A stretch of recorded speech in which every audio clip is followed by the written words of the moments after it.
नमस्कार, बहुत स्वागत है आप सभी का। मैं हूं आपके साथ सिरांधा शेखर। बिहार चुनाव से जुड़ी बड़ी खबर, एनडीए के सीटों का ऐलान कल होगा। जी हां, एनडीए कल सीटों का ऐलान करेगा। बीजेपी के नेता आज रात पटना पहुंचेंगे। भूपेंद्र यादव, देवेंद्र फडणवीस पटना पहुंचने वाले हैं आज रात। चार्टर्ड प्लेन से पटना आएंगे सभी नेता। कल पटना में सीट बंटवारे का ऐलान किया जाएगा, तो तमाम बड़े चेहरे चार्टर्ड प्लेन से पटना आने वाले हैं। आज रात तक पहुंच जाएंगे ये सभी नेता और कल पटना में सीट बंटवारे का ऐलान हो जाएगा। उम्मीदवारों के नाम का भी ऐलान कर दिया जाएगा। इस दरमियान बीजेपी जेडीयू के नेता कल साझा प्रेस कॉन्फ्रेंस करेंगे।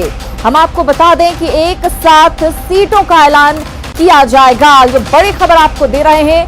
आज रात बीजेपी के नेता पटना पहुंच जाएंगे और कल सीटों का ऐलान होगा, उम्मीदवारों का ऐलान होगा। और बिहार में एनडीए से अलग होकर चुनाव लड़ने का ऐलान कर चुके चिराग पासवान को अब तेजस्वी यादव में कई खूबियां दिखने लगी हैं। नीतीश कुमार को पहले से ही चिराग को फूटी आंख नहीं सुहाते थे, अब उन्होंने तेजस्वी यादव को छोटा भाई बताया है। चिराग पासवान ने जनता के नाम खुली चिट्ठी लिखी है, जिसमें उन्होंने लिखा है कि जेडीयू प्रत्याशी को दिया गया एक भी वोट कल आपके बच्चे को पलायन करने को मजबूर कर देगा। आने वाली सरकार भाजपा के नेतृत्व में भाजपा लोजपा सरकार बनेगी। लोक जनशक्ति पार्टी के सभी विधायक आदरणीय प्रधानमंत्री श्री नरेंद्र मोदी जी के नेतृत्व में काम करेंगे। तो चिराग पासवान लगातार नीतीश पर हमलावर होते हुए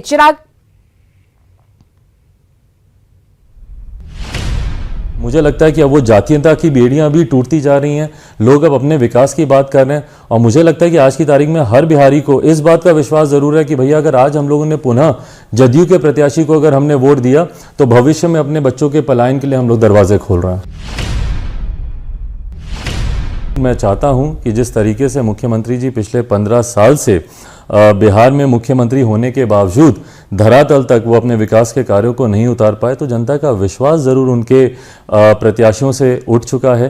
मैं ज़रूर चाहूँगा कि विकल्प की तरफ ज़रूर बिहार की जनता जाए। एक मजबूत विकल्प के तौर पर जनता के सामने अपने आप को मैं रखना ज़रूर चाहूँगा। पिताजी को मौसम वैज्ञानिक कहा जाता है और बहुत सी बातें ऐसी कही जाती हैं कि भैया लोक जनशक्ति पार्टी जहां सत्ता होती है वहां जाती है। इस बात को मैं ऑन रिकॉर्ड आपके माध्यम से पुनः मैं कहना चाहता हूं कि लोक जनशक्ति पार्टी जिसके साथ जाती है सत्ता उसकी आती है। हम लोगों ने कभी भी पोस्ट पोल अलायंस नहीं किया। महागठबंधन को लेकर क्या सोचा, क्योंकि वहां भी तेजस्वी नेता है, मुख्यमंत्री पद के उम्मीदवार हैं, उनके बारे में क्या सोचा? नहीं, मेरे छोटे भाई और मेरी ढेर सारी शुभकामनाएं उनको भी। और मैंने हमेशा, जैसा मैंने इससे पहले भी मैंने कहा कि जितने विकल्प जनता के सामने आएंगे उतना बेहतर है। जनता को डिसाइड करने दीजिए, जनता को चुनने दीजिए कि उनको किन की बातों पर ज़्यादा विश्वास है या किन पर उनका विश्वास है कि आने वाले समय में उनके बच्चों का भविष्य किसके हाथों में सुरक्षित है। तो चिराग पासवान तेजस्वी को छोटा भाई बता रहे हैं। चिराग पासवान के बयान का आरजेडी और कांग्रेस ने स्वागत किया है, जबकि जेडीयू ने कहा कि चिराग का बयान हताशा भरा है और जनता सब कुछ जानती है।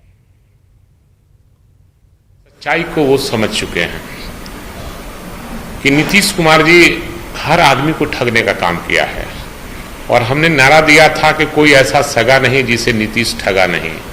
तो वो रामविलास पासवान जी को भी ठगा है, लालू यादव को भी ठगे हैं, तेजस्वी यादव को भी ठगने का काम किए हैं और बिहार के आम आवाम को हमेशा ठगने का काम किए हैं।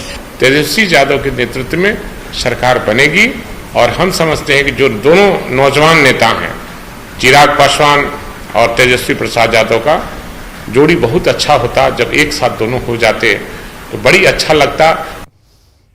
मंत्रिमंडल के सदस्य जिस दल के हैं, उस दल के राष्ट्रीय अध्यक्ष चिराग पासवान जी ये कह रहे हैं कि नीतीश कुमार को वोट मत कीजिए। अगर वोट कीजिएगा तो बिहार से लोगों का पलायन होगा, क्योंकि 15 सालों में नीतीश कुमार ने कोई विकास नहीं किया है। इससे स्पष्ट हो गया है कि चिराग पासवान जी नहीं, भारतीय जनता पार्टी ने भी माना कि नीतीश कुमार जी कोई विकास नहीं किए हैं। इसलिए नीतीश कुमार जी को दोबारा मुख्यमंत्री नहीं बनने देना है। यह लक्ष्य सिर्फ चिराग पासवान का नहीं है, ये भारतीय जनता पार्टी का भी है।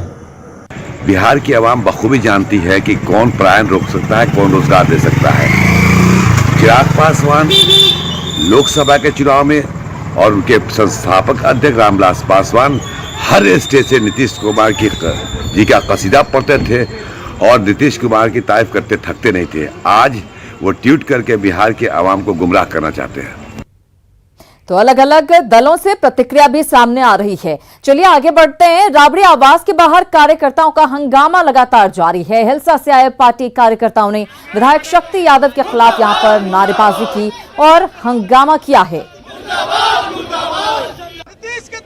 राबड़ी देवी के आवास के बाहर कुछ इसी तरीके से जिंदाबाद और मुर्दाबाद के नारे लगातार लग रहे हैं।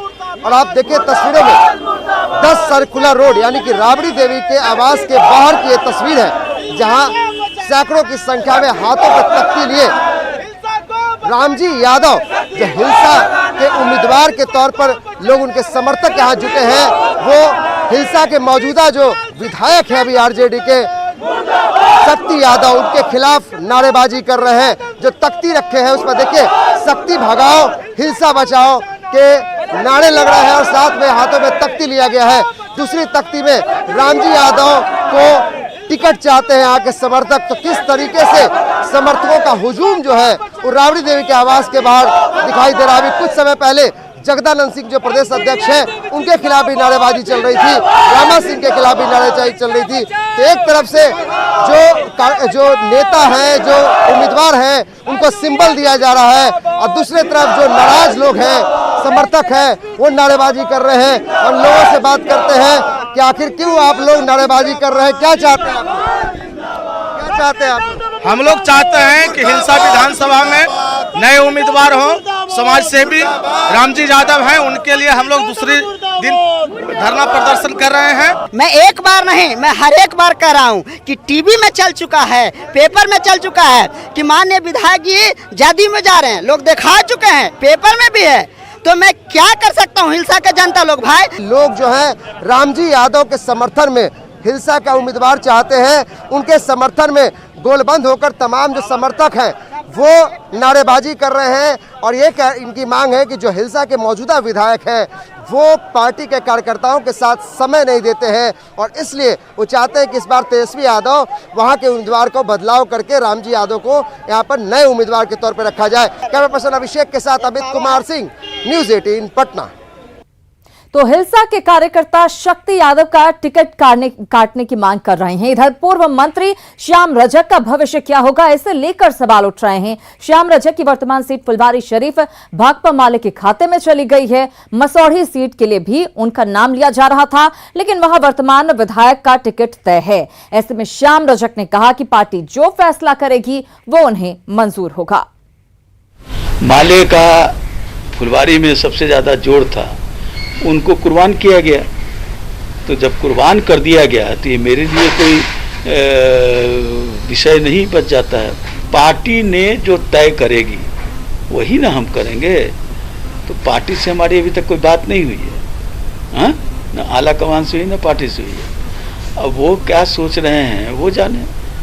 चर्चा थी, लेकिन वो मसौरी से तो जो विधायक हैं उनको कंटिन्यू किया गया, उनको टिकट भी दे दिया गया। आगे क्या श्याम रजक जी करेंगे, कहाँ से चुनाव लड़ेंगे? भाई चुनाव लड़ना ये तो पार्टी का काम होता है, सिंबल पार्टी देती है। तो पार्टी से पूछिएगा कि कहाँ से लड़ेंगे या नहीं लड़ेंगे, तो पार्टी जाने।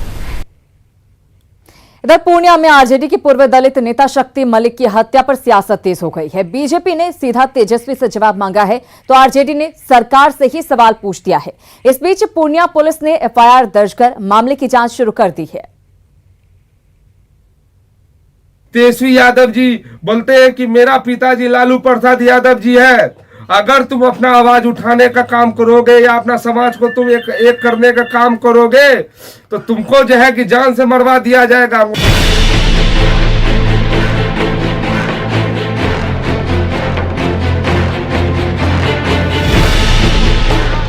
सुना आपने, हत्या के कुछ दिन पहले शक्ति मलिक ने ये बयान दिया था। शक्ति ने खुलकर नाम लेते हुए तेजस्वी यादव पर जान से मारने की धमकी देने का आरोप लगाया था और रविवार को पूर्णिया स्थित उनके आवास पर 3 नकाबपोशों ने गोली मारकर हत्या कर दी। हत्या के बाद शक्ति मलिक की पत्नी ने भी तेजस्वी और अनिल साधु समेत कई लोगों पर आरोप लगाया। सोमवार को न्यूज़ 18 से बात करते हुए खुशबू ने फिर वही बात दोहराई है। मेरा शक तेजस्वी यादव पे है, तेज प्रताप पे है, अनिल साधु पे है, कालो पासवान पे है, मनोज पासवान पे और सुनीता देवी। आखिर क्या वजह है इसके पीछे? और टिकट के लिए लड़ाई हो रहा था, टिकट के लिए ही मेरा पति को मार दिया। शक्ति मलिक की पत्नी के बयान के आधार पर किहाट थाना में प्राथमिकी दर्ज की गई है। एसपी ने जांच शुरू होने की बात कही है, साथ ही बताया है कि जरूरत पड़ी तो नामजद लोगों से पूछताछ की जाएगी। क्योंकि कल मर्डर हुआ था, परिजनों के द्वारा संज्ञेय अपराध की सूचना दी गई है, उसके आधार पर पुलिस ने प्राथमिकी दर्ज की गई है और फर्दर हम लोग इन्वेस्टिगेशन के क्रम में साक्ष्य एकत्रित करेंगे। शक्ति मलिक हत्याकांड में तेज ब्रदर्स के खिलाफ एफआईआर दर्ज होने के बाद सियासत गर्मा गई है। बीजेपी ने कहा कि आरजेडी जिस तरह की राजनीति कर रही है उसके लिए उसे जवाब देना पड़ेगा।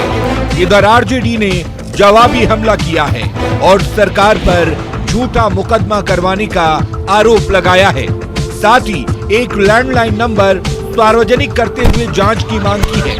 तेज प्रताप जी और तेजस्वी जी से सवाल पूछता हूं, आप सामाजिक समरसता और सामाजिक न्याय की बात करते हैं, आपके अपने घर के अंदर दलित नेता जो आपके थे, जो आपके पार्टी के थे, आपने उनकी हत्या करवाई और यह पूरा विषय आप ही के पार्टी के नेता की पत्नी ने एफआईआर के रूप में दर्ज कराया है। 221-17-222 इस फोन के माध्यम से सत्ता प्रतिष्ठान बिहार के, और मैं सीधे तौर पे कहता हूं, इस तरह के जघन्य अपराध बिना यहां बैठे मुख्यमंत्री जी और उप मुख्यमंत्री जी के संलिप्तता और सहमति के बगैर संभव नहीं है।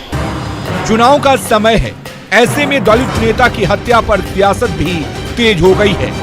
हत्या से पहले का शक्ति मलिक का वीडियो और अब उनकी पत्नी के आरोपों ने आरजेडी की परेशानी बढ़ा दी है। पूर्णिया से प्रवीण के साथ पटना से अमित सिंह, न्यूज़ 18।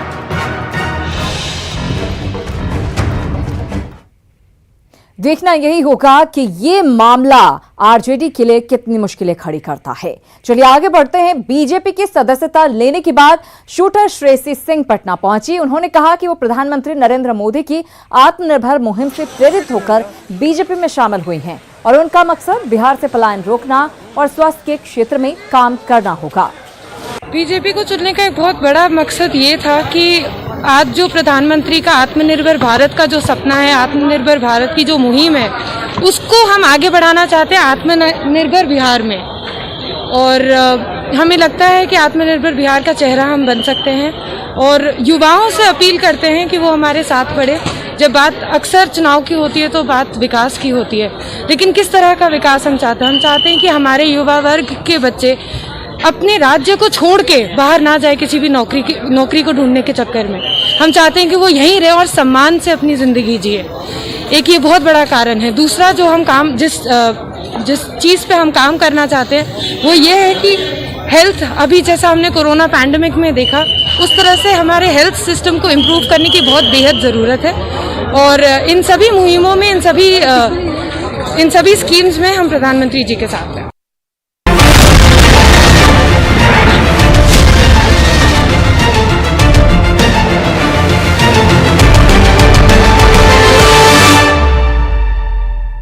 कुछ और खबरों की बात कर लेते हैं। पटना के शुभ कुमार जेईई एडवांस में गुवाहाटी जोन के टॉपर बने हैं। शुभ को देश भर में 117वीं रैंकिंग मिली है।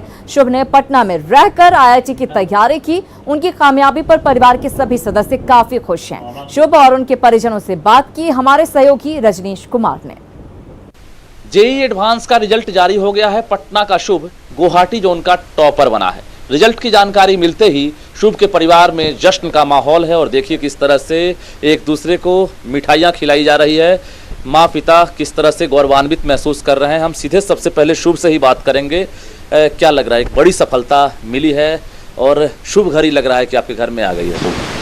हाँ, मतलब प्रिपरेशन अच्छे से किए थे तो रिजल्ट जान के अच्छा ही लगा। आपने सोचा था कि आप टॉपर बनेंगे? हाँ, थोड़ा सा इतना रैंक का तो उम्मीद था एटलीस्ट। एम्बिशन अब उसको छोड़ के आगे सीएस में पढ़ाई करना, रिसर्च के डायरेक्शन में। कितनी खुशी की बात है? बहुत खुशी की बात है सबके लिए।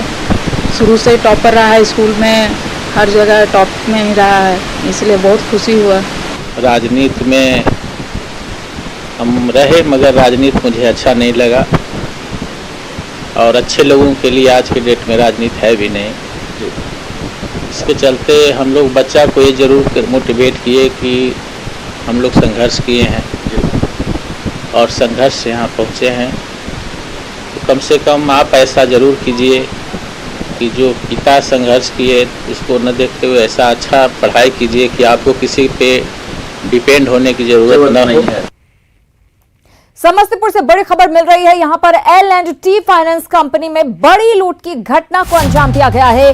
L&T फाइनेंस कंपनी में 14,59,000 रुपए की लूट हुई है। कर्मचारी को बंधक बनाकर वारदात को अंजाम दिया गया है। हथियार के बल पर अपराधियों ने 14,59,000 रुपए लूट लिए। लूट की वारदात को पुलिस संदिग्ध मान रही है। मोहनपुर ओपी के बिंदगाम कार्यालय में इस घटना को अंजाम दिया गया है।